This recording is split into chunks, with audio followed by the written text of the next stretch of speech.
মুসআব বিন উমাইর রাদিয়াল্লাহু তাআলা আনহু নাম হয়তো অনেকে শুনেছেন। আল্লাহর নবীর দূত ছিলেন, সাফিরুল ইসলাম, ইসলামের দূত, ইসলামের বার্তাবাহক বলা হয় তাকে। আরবে মক্কায় যত যুবক ছিল সব যুবকের মধ্যে মুসআব বিন উমাইর সবচাইতে বেশি বিলাসী যুবক হিসাবে পরিচিত ছিল।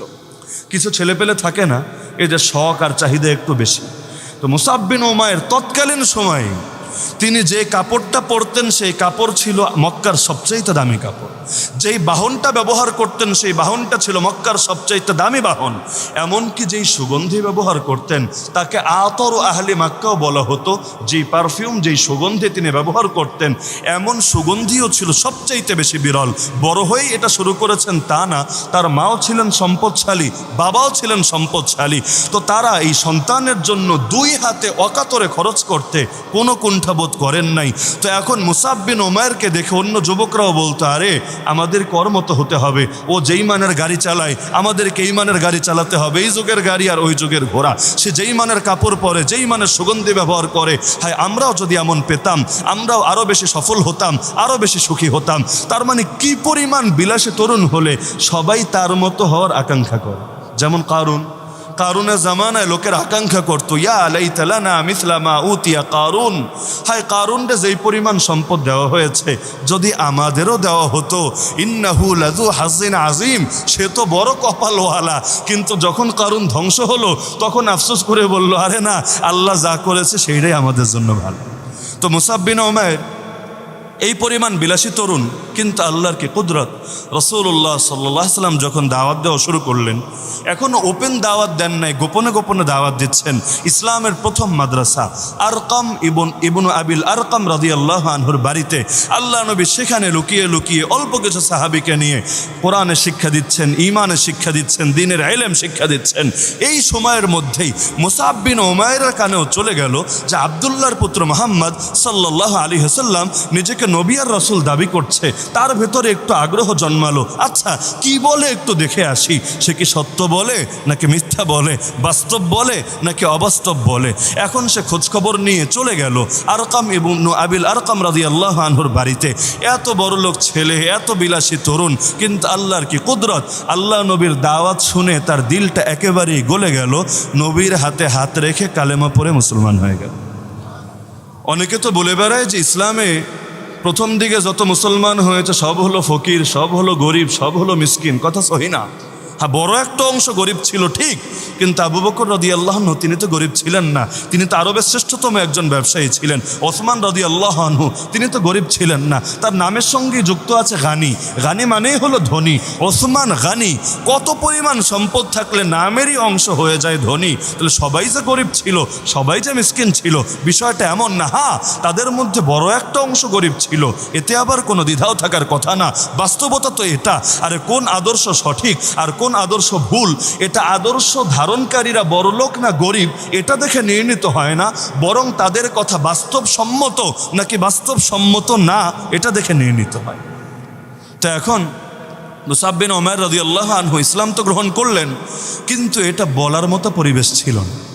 কারণ সকলে জানার কথা, ইসলামের শুরু লগ্নে হালতটা এমন ছিল, মুসলমান পরিচয় দিতে দেরি হতো, মায়ের খাওয়া শুরু হতে দেরি হতো। বিশেষভাবে যাদের বংশের লোকেরা, ফ্যামিলির লোকেরা সাপোর্ট না দিত, শেল্টার না দিত, তাদের তো উপায় ছিল না। আর যাদের ঘরবাড়ি মক্কায় না তাদেরকে তো জানে মেরে ফেলতেও দ্বিধা করতো না। এই রকম একটা করুণ হাল হতে নবী সাল্লাল্লাহু আলাইহি ওয়াসাল্লামের পরামর্শেই মুসআব রাদিয়াল্লাহু আনহু গোপন রাখলেন। নবীও জানালেন, আল্লাহ যতদিন পর্যন্ত তার দিনকে শক্তিশালী না করেন, তুমি নিজের ঈমানকে, ইসলামকে গোপন রাখো, গোপনে গোপনে তুমি আল্লাহ তাআলার বিধানের আলোকে আমল চালাও। তো এখন তিনি গোপনে গোপনে নামাজ পড়েন, গোপনে গোপনে নবীর কাছে গিয়ে ইলম শেখেন। কিন্তু তার বংশের একটা লোক যার নাম ওসমান ইবনু তালহা, ইনি সেই প্রসিদ্ধ ওসমান রাদিয়াল্লাহু আনহু না, এক নামের বহুত লোক থাকে। তো তার বংশের এক লোক ওসমান ইবনু তালহা একদিন দেখে ফেললো লুকিয়ে লুকিয়ে তিনি নামাজ আদায় করছেন। আর যার কোথায়, তার মাকে গিয়েও জানিয়ে দিল, বংশের লোকদেরকেও জানিয়ে দিল। এবার বাড়িতে ফিরলেন, মা তো সেই রকম গরম হয়ে গেল, তাহলে ধিক্কার দিয়ে বলল, তোর কিসের অভাব আমাকে বল। এই গরিব দুঃখীদের সঙ্গে এই মোহাম্মদের দিনে তুই পেয়েছিসটা কি বল? তোর কি লাগবে? কি দেই নাই তোরে?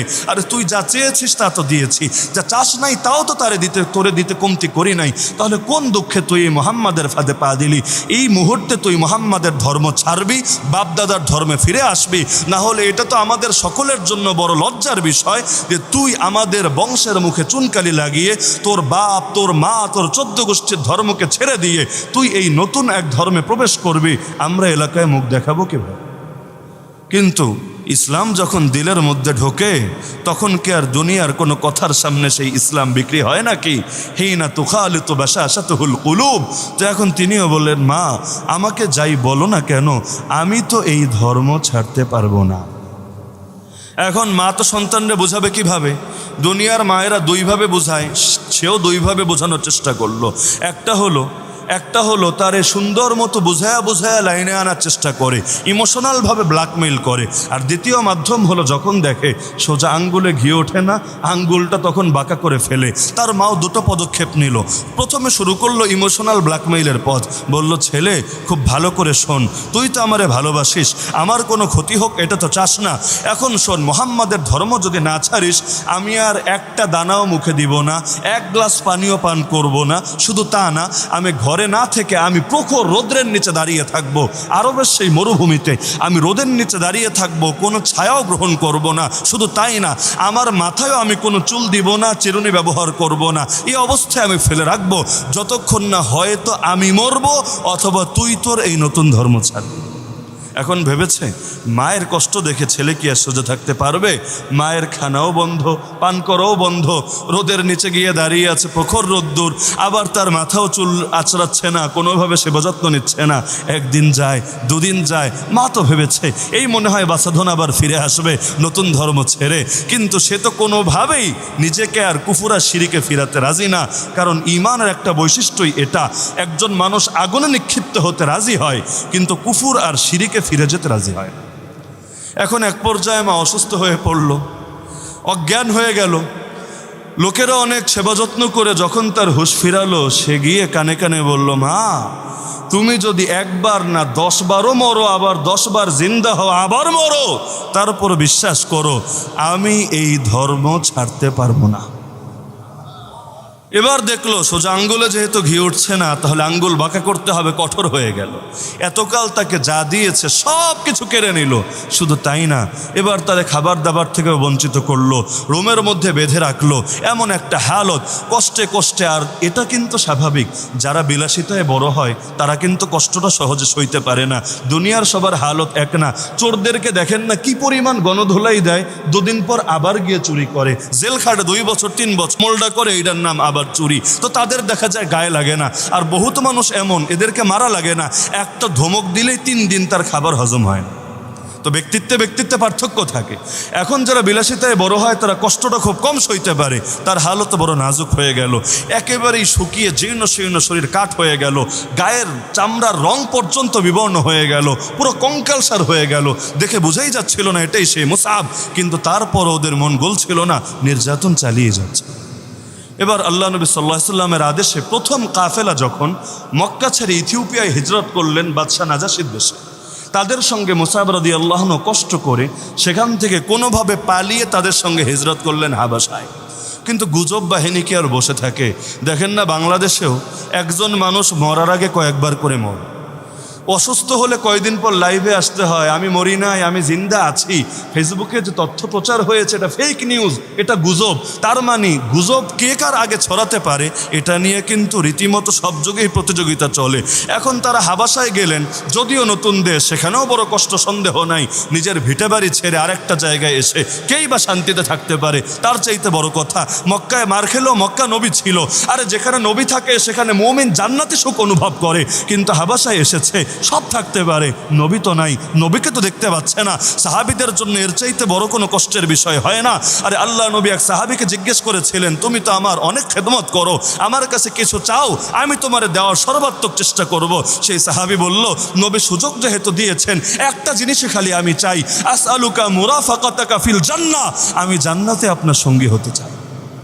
রাসূল দুনিয়ায় আপনাকে একদিন না দেখলে অন্তরটা বেচাইন হয়ে যায়, অস্থির হয়ে যায়, পেরেশান হয়ে যায়। তো যখন আপনি যাবেন জান্নাতে, আমরা জান্নাতে গেলেও আপনার সমান জান্নাত তো আমরা পাবো না। কোথায় থাকবেন আপনি, কোথায় থাকবো আমরা, কিভাবে থাকবো? আরে দুনিয়ার মধ্যে নবীরে যেখানে দেখি সেখানে তো জান্নাতে সুখ পাই, কিন্তু ওই জান্নাতে গিয়েও যদি নবীরে না দেখি সুখ আমি পাবোটা কোথায়? নবী বললেন আওয়া গায়রা যালিক, এটা বাদ দিয়ে আর কোনো চাওয়া থাকলে বলো তুমি। বলল হুয়া দাকা, আমার চাওয়া এই একটাই, এটাই দিতে হবে আমাকে। নবী বললেন ঠিক আছে আমি রাজি। ফাআইন্নি আলা নাফসিকা বিকাসরাতিস সুজুদ, তাহলে বেশি বেশি নামাজ পড়ে বেশি বেশি আল্লাহর সেজদা দিয়ে তুমি আমাকে সাহায্য করো, যেন জান্নাতে আমি তোমাকে আমার কাছাকাছি রাখতে পারি। তো সাহাবীদের জন্য নবীর বিচ্ছেদের চাইতে বড় কোনো যন্ত্রণা হয় না। তো চলে গেলেন হাবাসায়, দিলটা তো পড়ে মক্কায়। এখন কিছুদিন পর গুজব ছড়ালো, কে বা কারা ছড়িয়েছে আল্লাহই ভালো জানে। গুজব ছড়ালো মক্কার সবাই মুসলমান হয়ে গেছে, মক্কা ইসলাম বিজয়ী হয়ে গেছে, তোমরা এই খ্রিস্টান দেশে বসে কি করো, জলদি চলে আসো। চলে আসলো মক্কা, এসে দেখলো পুরো খবরটাই ভুয়া, পুরোটাই ফেক নিউজ। কিন্তু আগে যে নির্যাতন হতো এখন নির্যাতন তো আর সমান নাই। পলাতক আসামির উপর নির্যাতন তো সমান হয় না, নির্যাতনের মাত্রা বহুগুণ বেড়ে যায়, তাদের উপরও অনেক বেশি বেড়ে গেল। খাব্বাব রাদিয়াল্লাহু তাআলা আনহু বলেন হালতটা এত কঠিন ছিল, আমরা অনেক কষ্টে ছিলাম ঠিক, কিন্তু আমরা কষ্টটা নিতে পারছিলাম। কিন্তু মুসাব জীবন এই পরিবেশে অভ্যস্ত না, এমন কষ্ট সে কোনোদিনও করে নাই। আমি নিজের চোখে দেখেছি, আল্লাহর কসম করে বলেছেন নিজের চোখে দেখেছি, যেভাবে সাপের গা থেকে চামড়া পড়ে যায়, সাপ তো খোলস পরিবর্তন করে, যেভাবে সাপের গা থেকে চামড়া খুলে খুলে পড়ে যায়, আমি নিজের চোখে মুসাবের গা থেকে চামড়া খুলে খুলে পড়ে যেতে দেখেছি। এক পর্যায়ে হালত এতটাই সঙ্গীন হয়েছে আর পা দিয়েও পথ চলতে পারছিল না। তখন আমাদের জন্য বড় মুশকিল হয়েছিল, কারণ কাফেলায় একজনকে ফেলে বাকিরা তো আমরা আগাতে পারি না, করব কি? তখন আমরা পালাক্রমে কাঁধে তাকে নিয়ে নিয়ে পথ অতিক্রম করেছি। এত কষ্ট করে আসলেন মক্কায়, আবার শুরু হলো নির্যাতন, নির্যাতনে অতিষ্ঠ হয়ে যাচ্ছেন এমন একটা অবস্থা। তো সেই সময় মক্কার যুগের শেষের দিকের কথা, মদিনা থেকে কিছু লোক আসলো, এসে আকাবার প্রান্তরে নবীকে বায়াত দিল, ঈমান গ্রহণ করলো, ইসলাম গ্রহণ করলো। তারা যাওয়ার পরে নবীর আহ্বান জানালো, ইয়া রাসূলুল্লাহ আমাদেরকে একজন উস্তাদ দেন, একজন হুজুর দেন, যিনি আমাদেরকে কোরআন শিখাবেন, ঈমান শিখাবেন। কারণ ঈমান তো শুধু আবেগ দিয়ে চলে না, জ্ঞান দিয়ে চলে। তাআল্লামনাল ঈমান সুম্মা তাআল্লামনাল কোরআন, কোরআন পড়ার আগেও তো ঈমান শিখতে হয়, আকীদা শিখতে হয়। কারণ ঈমান তো না শিখে যদি কেউ করে, নিজের অজান্তেই শিরিক কুফর আর জাহেলিয়াতে জড়িয়ে যেতে থাকে। তো এখন নবী সাল্লাল্লাহু আলাইহি ওয়াসাল্লামকে যখন এই বার্তা পাঠালেন, নবী সাল্লাল্লাহু আলাইহি ওয়াসাল্লাম যাকে উস্তাদ হিসাবে মদিনায় প্রেরণ করলেন তার নামই মুসাব বিন উমাইর রাদিয়াল্লাহু আনহু। কত বড় সৌভাগ্য! সাফিরুন নবী, সাফিরুল ইসলাম, ইসলামের বার্তাবাহক, ইসলামের দূত, ইসলামের প্রতিনিধি বানিয়ে আল্লাহর রসুল তাকে পাঠিয়ে দিলেন মদিনায়। তিনি চলে গেলেন মদিনায়, বড় কষ্টে আছেন। আরে এক সাহাবী বলেন, এক সময় তো দেখতাম সবচাইতে দামি কাপড় শোভা পেত আমাদের এই মুসাবের গায়ে, কিন্তু ঈমান আনার পরে দেখেছি গায়ে একটা চট পরে এই মুসাব ঘোরে। কিন্তু আমাদের এমন কিছু ছিল না যা দিয়ে আমরা তাকে সাহায্য করতে পারি। এমনকি তবাকাত ইবনে সাদের মধ্যে রাসূলুল্লাহ সাল্লাল্লাহু আলাইহি ওয়াসাল্লাম থেকে একটা হাদিস বর্ণিত আছে যে আমি আরবে মক্কার মধ্যে এই মুসাব বিন উমাইরের চাইতে সুন্দর চুল, সুন্দর পোশাকধারী, সুন্দর খুশবু ব্যবহারকারী কোনো যুবককে আমি দেখি নাই। কিন্তু এত আরামে বড় হওয়া যুবকটা এবার গায়ে ছালার চট গায়ে দিয়ে হিজরত করে চলে যাচ্ছে এক দেশ থেকে আরেক দেশে। সেখানে গিয়েও বসে নাই, আসাদ বিন জুরারা রাদিয়াল্লাহু আনহুর মেহমান হলেন, তার ঘরে থেকেই দিন প্রচার করা শুরু করলেন। আল্লাহর কি কুদরত! এক মুসাবের দাওয়াতের বরকতে মদিনায় এমন কোনো ঘর ছিল না যেখানে কেউ না কেউ নবী যাওয়ার আগেই কালেমা পড়ে মুসলমান হয়ে যায়।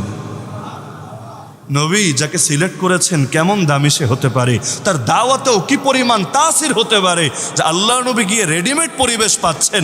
নবীকে গিয়েই মদিনাবাসীর সঙ্গে যুদ্ধে জড়াতে হচ্ছে না, বরঞ্চ মক্কায় 13 বছর দাওয়াত দিয়ে মক্কায় দিন কায়েম হয় নাই, কিন্তু নবী মদিনায় যখন হিজরত করলেন, মদিনার বুকে ইসলামকে রাষ্ট্রীয়ভাবে প্রতিষ্ঠিত করতেও কোনো বেগ পেতে হয়নি। এর মধ্যে বড় মজার বিষয়, মদিনার আনসারীদের 2 জন গোত্রীয় সর্দার, একজনের নাম উসাইদ ইবনে হুযায়র আর একজনের নাম সাদ বিন মুআয রাদিয়াল্লাহু আনহুমা। এর মধ্যে সাদ বিন মুআয তো সেই মহান ব্যক্তিত্ব যার শাহাদাতের পর নবী বলেছিলেন ইহতাজ্জা আরশুর রহমান বিমাউতি সাদ ইবনে মুআয। আরে আমার সাহাবী সাদ বিন মুআযের মৃত্যুতে, তার শাহাদাতে রহমানের আরশ পর্যন্ত কেঁপে উঠেছে। কি পরিমাণ ঈমানদার ছিলেন সেই সাদ বিন মুআয।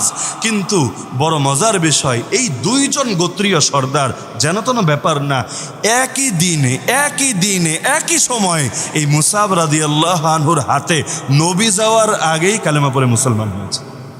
তাও বড় অদ্ভুত ব্যাপার, কিভাবে জানেন? এসেছিল বাধা দিতে। বাধা অনেকে আছে না, আসে মাহফিলে গন্ডগোল পাকাতে, কিন্তু কথা শুনে আল্লাহ তার দিলে এমন প্রভাব সৃষ্টি করে দেন, যাওয়ার সময় যায় দোয়া নিয়ে। তো এখন উসাইদ ইবনে হুযায়র আর সাদ বিন মুআয এসেছিল, এই বড়ই কি শুরু করেছিস সেখানে? ফাইজলামে পেয়েছিস? এই এলাকায় এসে নতুন ধর্ম প্রচার করবি আর আমাদের এলাকার মধ্যে গন্ডগোল পাকাবি, এইসব ধুমপুং এখানে চলবে না, ভাগ এখান থেকে। মুসাব রাদিয়াল্লাহু আনহু বললেন, গরম পরে হন, আগে আমার কথাটা তো শোনেন, একটু বসেন, যদি ভালো না লাগে দূর দূর করে তাড়িয়ে দিয়েন, ভালো লাগলে আল্লাহর ওয়াস্তে একটু চিন্তা করেন।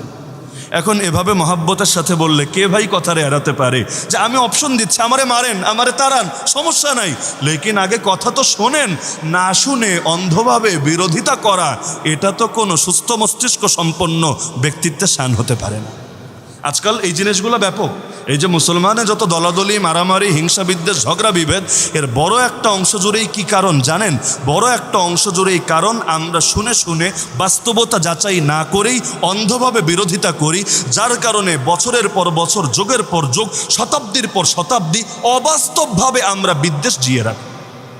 অনেক জিনিস এমন যেটা বাস্তবতা যাচাই করলে দেখা যায় যা শুনেছি পুরাই ভুয়া। ওয়ালাইসাল খাবারু কাল মুশাহাদা। এই কারণে নবী বলেছেন কাফা বিল মারই কাযিবান আন ইউহাদ্দিসা বিকুল্লি মা সামিআ। একটা মানুষ মিথ্যাবাদী হওয়ার জন্য জাস্ট এতটুকুই যথেষ্ট, যা কিছু শোনে যাচাই বাছাই করা ছাড়া ঢালাওভাবে বলে বেড়ায়। তো যারা এগুলো করে তারা মিথ্যাবাদী, যারা মিথ্যাবাদী তারা মুনাফিক। তো এখন তিনি বললেন একটু তো বসেন, কথা শোনেন। সেই যে বসলেন, কথা যে শুনলেন, যাওয়ার আগেই বললেন মুসাব কালেমাটা পড়াও, আমাদেরকেও তোমার ধর্মে দীক্ষিত করে মুসলমান বানায় নাও। তো রাসূলুল্লাহ সাল্লাল্লাহু আলাইহি ওয়াসাল্লাম যখন হিজরত করে গেলেন মদিনায়, যাওয়ার পর তো মুসাব রাদিয়াল্লাহু আনহু এবার আরও জোরে সোরে দাওয়াতি মিশন নিয়ে নামলেন। যখন বদরের ময়দান কায়েম হয়ে গেল, সেই বদরের ময়দানেও ছুটে গেলেন। বদরের ময়দানে 70 জন কাফেররা আল্লাহ জাহান্নামে পাঠালেন, আরও 70 জন বন্দী হয়ে মুসলমানদের হাতে আসলো সম্পূর্ণ গায়বীভাবে। মুসলমানদের তরবারি ছিল মাত্র একটা, ঘোড়া ছিল মাত্র 2টা। কি অসহায় আর করুণ অবস্থা! একটা তরবারি দিয়ে 70 কাফেররে কেমনে জাহান্নামে পাঠাবে, আরও 70টারে কেমনে বন্দী করে আনবে? আল্লাহ সূরা আনফালে বলেন, নবী ক্রেডিট তোমারও না, ক্রেডিট মুসলমানদেরও না। ফালাম তাকতুলুহুম ওয়ালাকিন্নাল্লাহা কাতালাহুম। তোমরা কাউরে মারো নাই, আল্লাহ নিজে মেরেছেন। ওমা রামাইতা ইয রামাইতা ওয়ালাকিন্নাল্লাহা রামা। হে নবী, আপনি যে ধুলো ছুঁড়ে মারলেন, এক মুঠি ধুলো ছুঁড়ে মারলেন, সবার চোখে গিয়ে ঢুকে গেল, কেউ আর আক্রমণ করতে পারলো না। এই যে মারাটা, বাস্তবে আপনি মারেন নাই, হাত ব্যবহার হয়েছে আপনার, আসলে মেরেছেন আল্লাহ। 70 জন কাফের যে বন্দী হয়ে আসলো, এর মধ্যে একজন ছিল আব্দুল আজিজ বিন ওমায়ের। বিন দিয়ে তো বাপ বুঝায়, তো মুসাব বিন ওমায়ের আর আব্দুল আজিজ বিন ওমায়ের, কিছু বুঝতে পারছেন? তার মানে 2 জন মায়ের পেটের ভাই। এখন একজন মুজাহিদ আর একজন কাফেরের পক্ষের সৈনিক বন্দী হয়ে আসলো।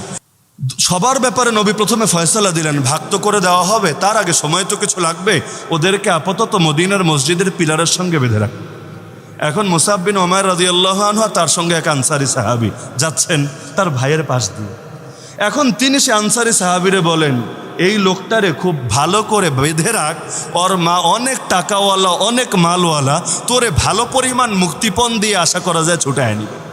কারণ মুক্তিপণ দিলে আজাদ করে দিবে, ব্যাপার না, দাস তো বিক্রি করা যায়, তো বিক্রি করে দিবে, আর মা নিয়ে তো আর তারে দাস বানাবে না, তারে মুক্ত করে দিবে। তো এখন ভাইয়ের ব্যাপারে পরামর্শ দিচ্ছে, ভালো করে বাইন্দা রাখ, ওর মার বহুত টাকা পয়সা আছে, তোরে অনেক পরিমাণ দিয়ে ছুটায় নিবে। ভাই তো পুরো টাসকি খেয়ে গেল, বলছে নিজের আপন মায়ের পেটের ভাইয়ের ব্যাপারে এইটা কেমন ওসিয়ত তুমি করছো? মুসাব বিন ওমায়ের গর্জে উঠে বললেন, জালেম, খুব ভালো করে শোন, তুই আমার ভাই না, যে তোকে বাঁধবে এখন সে আমার ভাই। আল্লাহর নবীর বিরুদ্ধে যারা তরবারি ধারণ করে, নবীর বিরুদ্ধে যারা যুদ্ধের ময়দানে নেমে আসে, আমার মাও যদি তাকে জন্ম দেয়, আমার বাপ যদি তাকে জন্ম দেয়, তবু আল্লাহর কসম করে বলছি সে কোশ্চিন কালেও আমার ভাই হতে পারে না। আর যে আমার মা বাপের ঘর থেকে জন্ম হয় নাই, কিন্তু আমার নবীর পক্ষে দাঁড়িয়েছে, নবীকে বাঁচানোর জন্য জিহাদের ময়দানে নিজের জানকে বাজি লাগিয়েছে, সেই তো আমার আসল ভাই। হয়ে গেল বদর। এরপর উহুদের যুদ্ধে, এটা বলে আলোচনার ইতি টানবো, বড় মুশকিল ছিল মুসলমানদের জন্য। চারদিকে গুজব ছড়িয়ে গেল রাসূলুল্লাহ সাল্লাল্লাহু আলাইহি ওয়াসাল্লামকেও শহীদ করে দেওয়া হয়েছে। এক জালেম উতবা ইবনে আবি ওয়াক্কাস যার নাম, 4টা পাথর ছুঁড়ে মারল নবীর দিকে। একটা পাথর লেগে আল্লাহর নবীর একটা সামনের একটা দাঁত ভেঙে গেল, নবীর নিচের ঠোঁটটাও কেটে গেল। কি করুন এক হালত। এর মধ্যে আব্দুল্লাহ বিন কামিয়া, নামটা তো বড় সুন্দর কিন্তু বড় জালেম মুশরিক, সে এগিয়ে এসে তরবারি উঁচিয়ে বলল খুদহা ওয়া আনা ইবনু কামিয়া। সে আঘাত করলো আল্লাহর নবীর উপরে। তার আঘাতে আল্লাহর নবীর মাথায় যে শিরস্ত্রাণ ছিল, যে হেলমেট ছিল, সেটার দুটো আংটা ভেঙে নবীর গালের মধ্যে আহত হলো, ক্ষতবিক্ষত হয়ে গেল। আল্লাহর নবীর গায়ের উপর সে তরবারি দিয়ে অ্যাটাকও চালালো, কিন্তু নবীর গায়ে লৌহবর্ম থাকার কারণে গা তো কাটে নাই, কিন্তু নবী সাল্লাল্লাহু আলাইহি ওয়াসাল্লাম একটা গর্তের মধ্যে পড়ে গেলেন। যে গর্ত আবু আমের নামক এক ফাসেক মুসলমানদের অজান্তে তাদেরকে ফেলার জন্য আগ থেকে কেটে রেখেছিল। তখন তালহা রাদিয়াল্লাহু আনহু এবং আলী রাদিয়াল্লাহু আনহু উভয়ে ধরে আল্লাহ নবীকে উঠালেন। আর সেই জালেম চিৎকার করে বলছিল আব্দুল্লাহ বিন কামিয়া খুদহা ওয়া আনা ইবনু কামিয়া, মুহাম্মদ মজানে, আমি হচ্ছি ইবনু কামিয়া, কামিয়ার পুত্র আব্দুল্লাহ, আমি নিজের হাতে আজকে তোরে না মেরে ময়দান থেকে যাচ্ছি না। নাউযুবিল্লাহি মিন যালিক। আল্লাহ নবী একটা বাক্যে খালি বদদুয়া দিলেন, আকমা আকাল্লাহ, আরে তুই আমার বিরুদ্ধে নেমেছিস, আল্লাহ তোরে ধ্বংস করুক, আল্লাহ তোর জন্য যথেষ্ট হয়ে যাক। আল্লাহর কি কুদরত। পরবর্তীতে ইতিহাস সাক্ষী, তার মৃত্যু এত করুণভাবে হয়েছে। ছাগল চড়াতো সে মক্কায়। একদিন ছাগল চড়াতে গিয়ে দেখে কি রে, কয়েকটা ছাগল চলে গেছে বিশাল এক উঁচু পাহাড়ের উপরে। তার মাথায় এটাও কাজ করলো না, এত বড় উঁচু পাহাড় মানুষেরও উঠতে হিমশিম খেতে হয়, এই ছাগল এখানে কিভাবে যাবে, এত কিছু তার মাথায় কাজ করে নাই। ছাগল নামানোর জন্য চলে গেল চূড়ার মধ্যে। সে জানে না মৃত্যুই তারে ডেকে নিয়ে যাচ্ছে, নবীর বদদুয়া তার উপর কার্যকর হতে যাচ্ছে।